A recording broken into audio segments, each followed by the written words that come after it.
Audio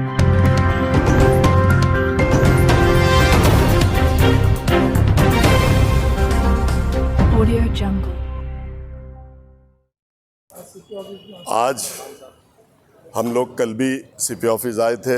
हमारे बड़े भाई डॉक्टर गफ़ार कादरी साहब, हमारे शाहीन पठान उम्मीदवार, शकीला पठान उम्मीदवार, और हमारे एसपी मगरे साहब, अशरफ, अज़हर, नदीम ममदानी, तमाम लोग। और एक उन्होंने बहुत गलत हरकत नदीम ममदानी के साथ की थी, उनको उठाकर ले जाके उन्होंने किडनैप करके लेके गया था। उनकी वीडियो बनाई थी नंगी, और वो भी हमने साहब को सारी डिटेल बताई।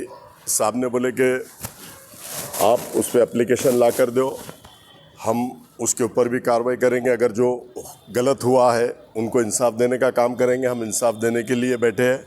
और हमने परसों से जो उस शहर में वो नौजवान बच्चों को उसारा है, उचकारा है, उनको पंपिंग करके हमारे जितने भी उम्मीदवार पूर्वों के थे उनके ख़िलाफ़ बोल रहा है कि हम इनकी डॉक्टर साहब की वजह से हरे, ये अफसर खान की वजह से हरे, बाजी की वजह से हरे, तमाम लोगों की वजह से हरे। अरे तू लोगों को ये बता रहा कि 16 उम्मीदवार थे मुस्लिम समाज के। मैं मानता हूँ 16 उम्मीदवार थे। लड़ने का अधिकार भारत रत्न डॉक्टर बाबा साहब अम्बेडकर ने संविधान दिया।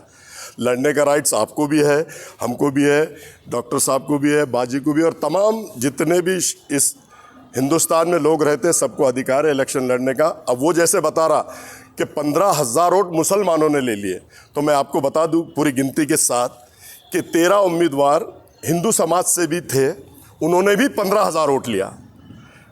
ऑन रिकॉर्ड है, मैं अपनी तरफ से बोल रहा, अपनी जानिब से बोल रहा, इसी बात नहीं है। लेकिन लोगों में जो रोष फैला रहा है वो कि मुस्लिम समाज ने 15,000 वोट लिया इसलिए मैं 2100 वोटों से गिर गया। अरे शक्ति कपूर, तेरे को गिरना ही था। तूने किसका अच्छा किया? ना कौम और मिल्लत का फ़ायदा किया, ना भारत रत्न डॉक्टर बाबा साहब अम्बेडकर ने जो संविधान दिया उसका तूने यूटिलाइज़ किया। तूने सिर्फ प्रकाश अम्बेडकर साहब ने जो तेरे को खासदार बनाए उनके पीठ में छुरा खोपने का काम किया। दूसरी बात मैं आपको बता दूं कि ये जितने मतलब इसके कार्यकर्ता है, जैसे बीड़ का एक वीडियो आया, परभनी का वीडियो आ रहा, नांदेड़ का वीडियो आ रहा, और अनेक उनके जितने कार्यकर्ता है उनसे वीडियो बनाने लगा रहा। ये हिजड़ा है, ये हिजड़ा है, आपाजान है, इसमें कोई दम नहीं है। ये कार्यकर्ताओं को, उत्साह के कार्यकर्ताओं को लड़ाना चाह रहा है हमसे, डॉक्टर साहब से, अनेक। हम भी पूरी तरह सक्षम है। और अगर तेरे में दम है तो तू, तेरे दोनों बेटे, तेरा भाई और तेरे भाई के दोनों बेटे, ऐसा मिलके तुम आओ ना। लोगों में क्यों, हमारा कोई नौजवान साथियों से कोई हमारा झगड़ा है नहीं, नौजवान साथियों को हम कुछ बोल रहे नहीं। लेकिन ये नौजवान साथियों को जब उत्साह है, नौजवान साथियों को जो पंपिंग कर रहा है, बाहर के कार्यकर्ताओं को कर रहा है, तो मेरा तेरे को चैलेंज है, तेरी पूरी फैमिली आगे लेके आ। तू आ जा, तेरा भाई आ जा, तेरे बेटे आ जा, उनके बेटों को ला ले, उसके बाद बात करना। तू नौजवान साथी कौम और मिल्लत के, वो भी हमारे भाई है, हमारे छोटे भाई है, कोई बड़ा भाई है, और उनको तू अगर लड़ाने की सोच रहा है तो तू बुज़दिल है, तू डरपोक है। तू इसलिए फ्रंट पे तू नहीं आ रहा, खाली बस पंपिंग करके लोगों को भेजना चाह रहा। तो तू घर में बैठ के लोगों में पंपिंग करेंगे। अब लोग भी बहुत होशियार हो गए। अब लोग कोई तेरे लिए लड़ेगा नहीं, तेरे लिए कोई आएगा नहीं, तेरे लिए किसी से, अब मेरी किसी से कोई नौजवान से थोड़ी दुश्मनी है, डॉक्टर साहब की कोई नौजवान से थोड़ी कोई दुश्मनी है। अब तू गिर गया तो उनको उसारा, तू उनको भड़का रहा, तू दलाल है, तू लोगों की दलाली करा पूरे 10 साल में, पूरे महाराष्ट्र में। और तू बोल रहा लोगों को डालने लगा रहा पोस्ट कि मैं गद्दार है, डॉक्टर साहब गद्दार है, हम मीर सादिक है, मीर जाफ़र है। तो मैं आप लोगों के माध्यम से शहरियान औरंगाबाद को, मराठवाड़े को और पूरे महाराष्ट्र को बताना चाहता, मीर सादिक ये खुद है, मीर जाफ़र असद अवैसी है। और इन्होंने, हम तो यहाँ इलेक्शन हम लड़े, ये पूरे देश में जाके इलेक्शन लड़ रहे। मीर सादिक और मीर जाफ़र का काम ये कर रहे, कौम के गद्दार और दल्ले ये दोनों हैं। स्पष्ट आपके माध्यम से कहता हूँ। और अगर तुम ये कह रहे हैं कि हमने इलेक्शन नहीं लड़ना, तो तेरे में कोई, तू भी मत लड़ना, फिर तू क्यों लड़ रहा? तेरे को अगर संविधान दिया, तू इलेक्शन लड़ रहा, तो हमको भी संविधान दिया हुआ है ना, हम भी इलेक्शन लड़ सकते हैं ना। और तेरे में अगर दम है, तू अगर चाहता है, तो तू, मेरा चैलेंज है स्पष्ट, मैं आपके माध्यम से बताना चाहता हूं कि तुम दोनों भाई, तुम्हारे चारों बेटे पहले आगे आना, तो हम मानेंगे तुमको। तुम दूसरों के कंधे पे रख के बंदूक चला रहे, ये हरगिज़ होगा नहीं।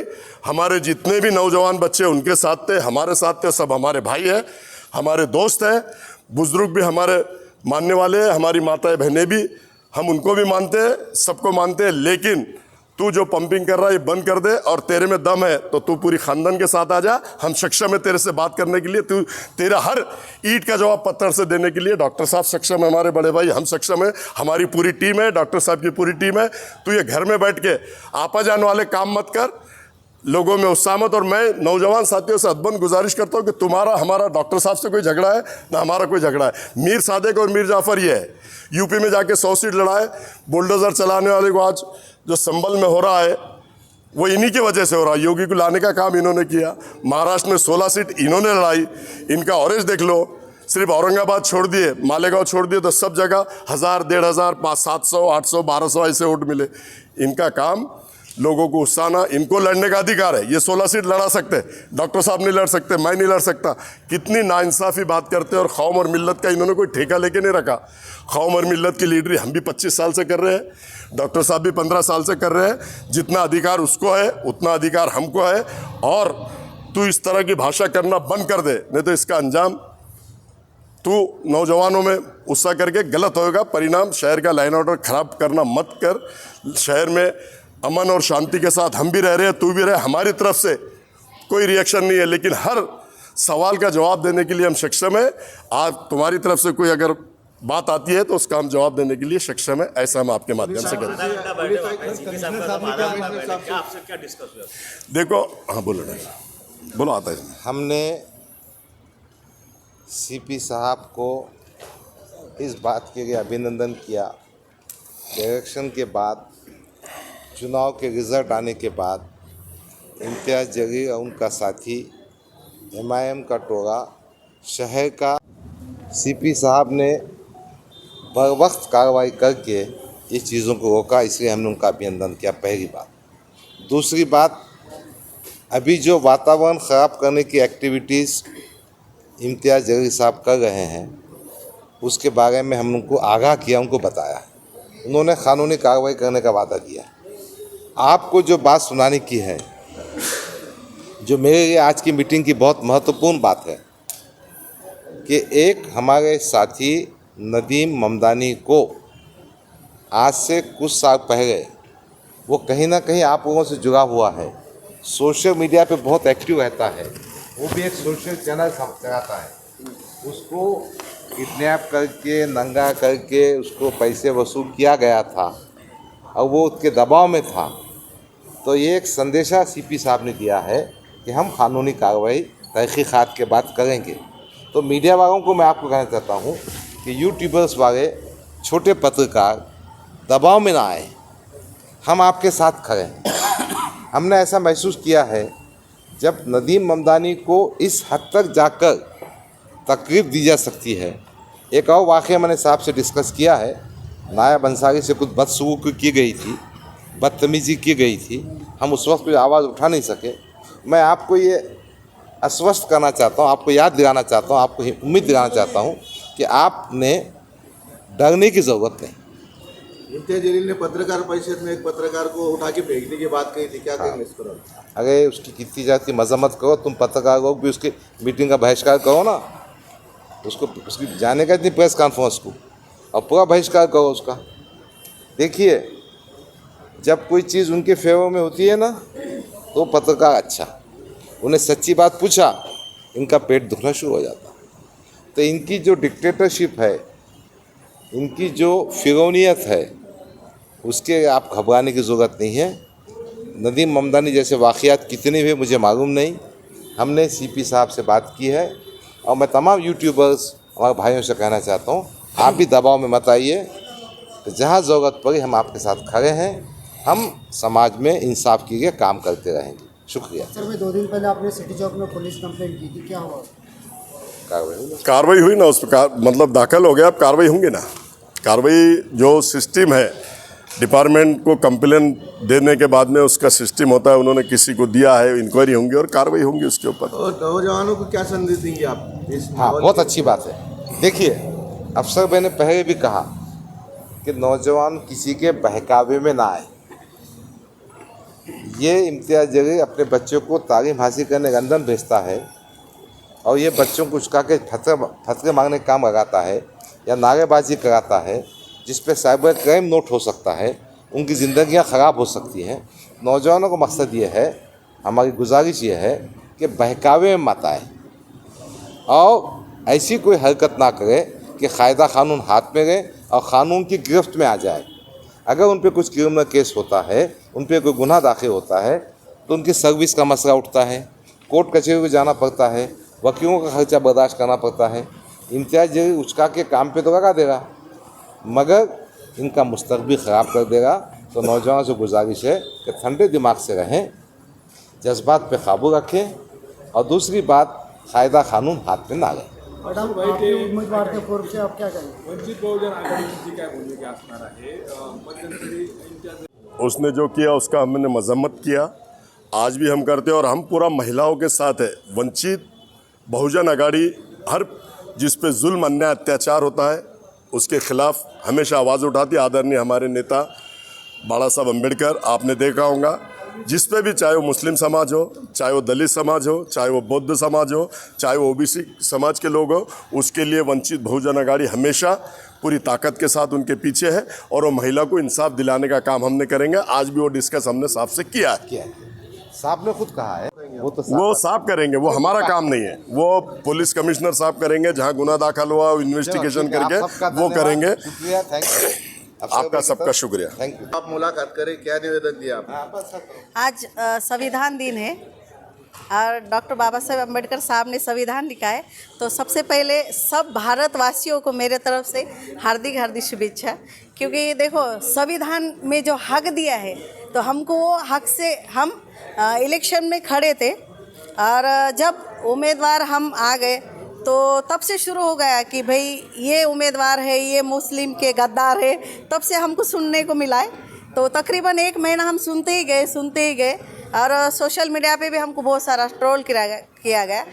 और उसके बाद हमारे जो पत्रकार भाई है, जो मतलब चौथा आधार स्तंभ कहा जाता है हमारे भाई को, तो इम्तियाज़ जलील साहब एक क्वेश्चन किया था उनके कि यशवंतराव चौहान हाई स्कूल में एक ऐसा वाकया हुआ था कि वहाँ पे है ना, ये बोगस मतदान करते हुए पकड़े गए थे और वहाँ पे मैं थी। तो मैंने देखा कि एक बंदा वहाँ पे बोगस वोटिंग कर रहा था, तो उसको मैंने पकड़ने के बाद थोड़ा सा हंगामा हुआ। कुछ एमआईएम के कार्यकर्ता थे, वीडियो लिए, गलत सलत बोला गया।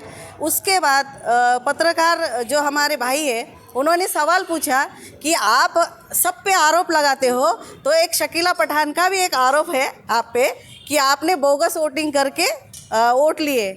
तब जाके वो ऐसा आग बबूला हो गए और उन्होंने बोल दिया कि शकीला पठान ये भीड़ से आई हुई है और मुझे पैसे मांगने के लिए, मतलब मुझे पैसे मांग रही थी बैठने के लिए, और उन्होंने कहा कि मेरे पास क्या हराम का पैसा है, उनको दूँ।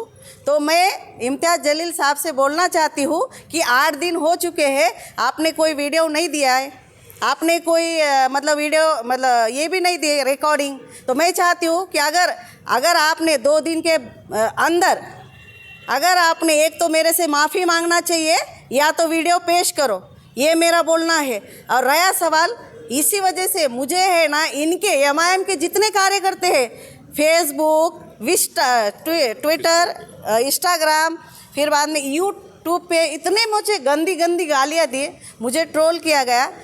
एवन मुझे है ना, तो बोले इसकी रखेल है, हरामी है, रंडी है। तो मैं ये कहना चाहती हूँ, इम्तियाज़ जलील साहब, तुमने ये बच्चों को ये तालीम दी है क्या? इस्लाम तो ये तालीम देने से, मतलब इस्लाम ये तालीम नहीं देता ना। तो मुझे बताओ, तुमने इसलिए ये भीड़ जमा करके रखी है क्या आपके पास कि दूसरे महिलाओं को गाली दे, माँ बहन की इज्जत उछाले या माँ बहन को इज्जत ना दे, उसको गालियाँ दे? ये इस्लाम का है क्या? इस्लाम सिखाता है क्या आपको? तो मैं चाहती हूँ कि ये जो यूट्यूबर्स जितने हैं आपके एमआईएम वाले, तो आप है ना, इनको समझाइए। और मैं यहाँ पे कंप्लेन देने आई थी कि यूट्यूब जो है मेरे खिलाफ, इन्होंने जो बोला है इसके खिलाफ एक्शन लिया जाए, इसलिए मैं सीपी साहब को बोलने आई थी। उनको हमने एप्लीकेशन दिया है और जब से जल्द इन पे कार्रवाई की जाए, यही कहना चाहूँगी।